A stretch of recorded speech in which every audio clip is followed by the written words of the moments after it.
looking at 29 inches for a mule deer cape that came in. Hi, I'm Kip Michael, and what I want to do here today is just give you a quick tip on salting capes of any kind. This here's a mule deer.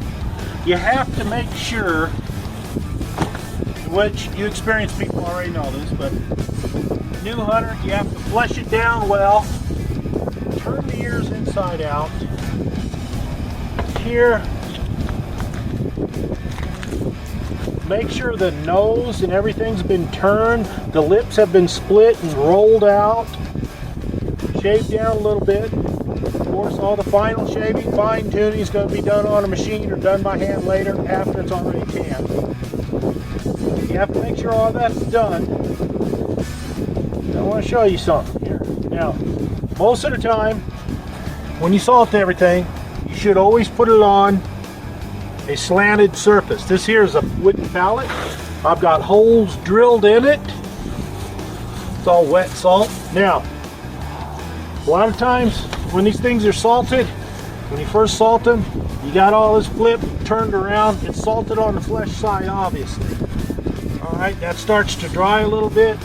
It's pulling the moisture out of the skin. That's what the salt does, and locks the hair follicles down there. Now, what happens when the temperature drops to 32 degrees or lower, salt doesn't do its job anymore because the moisture that's pulled out by the salt, everything's wet, it freezes solid. And that's about as far as she rides until it warms up a little bit. But now you can see this is doing its job, it's pulling the moisture out. But the opposite side of this cape, I want to show you, is wet too, right where the hair is.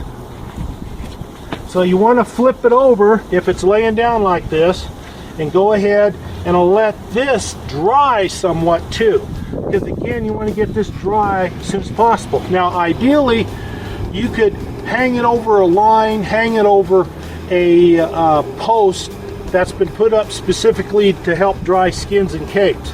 Now, depending upon the situation, now this here, obviously, see, it has to be tanned. I may come back in here and use a curry comb and comb this down, but that's not really necessary. It's just some little tips to help you out there. So take care of your capes. And give you an idea, I like to use Buckeye mannequins. Not really promoting any particular person, but the Buckeye mannequins for me work best for me for large Colorado mule deer. And this is a very large Colorado mule deer. Really good for Colorado. Wide nose, Roman features. Look at that broadness in that nose.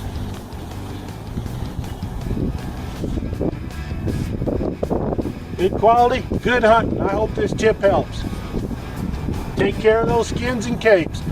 You'll make your taxidermist happy, and if you're the taxidermist, you'll be more happy.